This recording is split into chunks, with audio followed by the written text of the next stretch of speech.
All right, so you are doing a bathroom renovation project and in the marketplace for a sink. Hopefully this video can help you out. There's a lot of products out there. These are the two sinks that we recently purchased. They are low profile vessel sinks and we absolutely adore them, and I wanted to review them in this video. Of course, I'll put links, everything you see in this video down below in the description if you want to check that out. Now this particular sink comes very well packaged. There was no damage whatsoever. And it comes with a drain. We opted to not use the drain, and I'll explain that more and later in the video. But for now, let's get that out so you can kind of see what it looks like brand new right out of the package. These babies are gorgeous. I brought them up to the install area in our master bathroom, which had a double vanity. And I'm just kind of going through here and looking for any nicks or damage, and also showing you again what that looks like and what you can expect. Now, I am not a professional, just a do-it-yourselfer trying to save $1, but not at the expense of quality, right? You don't want to be too cheap and then it ends up, biting you in the butt a little later because you did it wrong or something broke, right? That was the drain that came with it, and not only was it a little cheap, it didn't have the wide, the big diameter. I'll talk more about that. Now, these are the faucets that we ended up going with. They are highly recommended, very unique. I've never seen a faucet like this before. Some of the name brands have that, the classic, the waterfall, so to speak. But this one I was taken to for some reason, and I really liked the aesthetic. They come with a large kind of stem or a shorter one if you're interested. But we bought the large one, and it installed really well and had a great finished product. Now these are the pieces that accompany it. I did this all myself, so pretty easy job. I think I made separate videos if you want to know how to install those faucets or the drain even, so you can search my channel for that. So here are the drains that I decided to buy separately from the one that was included with the sink. These are no-clog. Can you see that? You just pop this out and you can clean hair, rinse that off. And I figured I'd spend a little bit extra on the drain. They were about 15 bucks a piece, so not terrible. Maybe it was like 16 or 17 when it was said and done, all said and done for each. And you'll want to make sure that, the drain that you buy will accommodate the sink that you have. If your sink has an overflow hole in it, for example, you have to buy a drain that has a certain type of drain, right? So in the link below, you can see there's two options, one for overflow sink, one for not.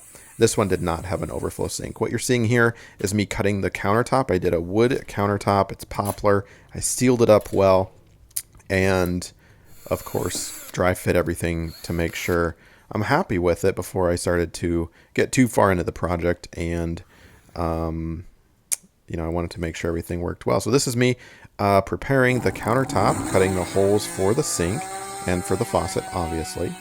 Now, as far as the hole for this sink, you don't need a particularly huge hole. You just need a hole big enough. It's not a hole, actually a square, a little easier to cut, by the way. It doesn't have to be a circle.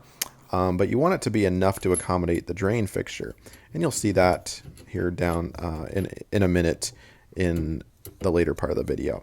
But this is me, connecting the new faucet. Very simple job. So once I had my countertop stained and sealed and my faucet installed where I wanted it to be, I put the sink over the hole that I had cut. And this was the clearance that I'm looking at a minimum, right? It can certainly be wider than that. There's not a reason why it can't be. You just need enough clearance there. As for exact measurements, you can see I got kind of close to the wall, but not too close, like 3¼ of an inch or so. And I sealed it down using this silicone adhesive. This brand was GE, but you could probably use just regular silicone. It doesn't have to be a special silicone adhesive if you don't have that. but I squeezed just a little bit on the underside and then some on the back side there, and then wiped it up because I didn't want to put any in the front. I didn't want it to be visible or whatnot. And I'm just making sure that everything is level or the same, meaning nothing turned before that glue sets or that adhesive sets. So the install process overall here was pretty simple for the sink itself. Now, as for the pop-up drains, I needed 2 of them, and those instructions were really easy as well. And I won't get into or explain exactly how you do this. That's a separate video, right? We're focusing on the sink here, but I guess the moral of the story, the sink accommodates really well these no-clog drains as opposed to the ones that were included.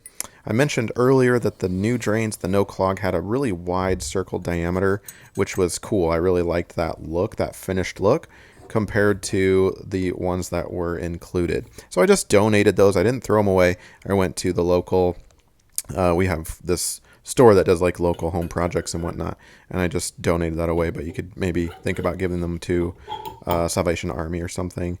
But look at that. I really liked that. I wanted it to be a large diameter push button with no clog. So this is kind of what it looks like all installed. So pretty simple job. Like I said, you adhere that to your countertop with some silicone and make sure your measurements are spot on before you let that dry. Otherwise, you're going to have a headache trying to get that back off and realigning it. So I did this ×2 since we're dealing with a double vanity here. Now this is all pretty much brand new. We've used these for about 6 months now. This was new, so later in the video, very soon, I'll show you kind of what it looks like 6 months later and how it's been holding up.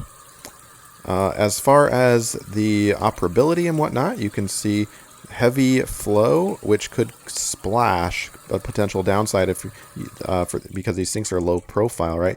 So what I did to solve that problem was just go down underneath the sink and make sure that by the way, it does drain really well. I mean, the no clog, it's not super fast, right? But they drain really well with no problem. But I adjusted the pressure underneath there so that it's not so high pressure coming out and splashing everywhere. So if that's a concern for you, you just kind of go under and put it on hot, make sure that's appropriate.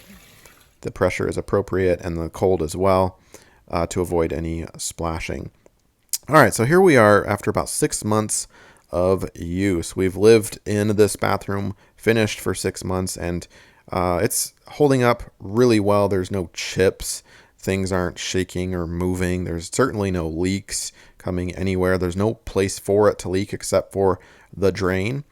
And, follow the drain instructions and use your best judgment. You might want to put a layer of silicone around the drain if you're not comfortable. I'm not recommending that. I'm not a professional at all, just to do it yourself, right? But on mine, I had put a layer of, and you can see it's kind of yellowing. So if you're not a fan of the yellowing, don't put silicone around that. I did that just to see if it, gave it a little extra protection from water. That's probably excessive and overkill. You don't need to do that. But the one on the right, the drain on the right there, did not.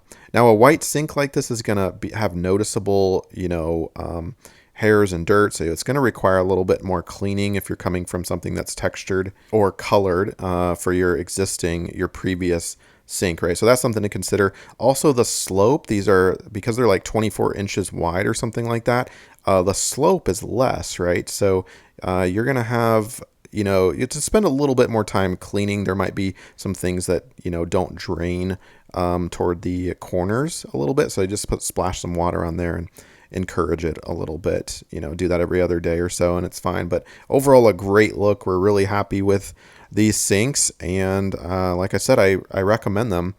They are low profile, like I said, so they're not too tall sitting on the countertop. But of course, you want to measure that really well first to make sure that if you build upward, it's not going to be too tall for you when you lean over to wash your face or something like that. So All right, hopefully this video has helped you. Click that like button and subscribe to the channel for more do-it-yourself solutions.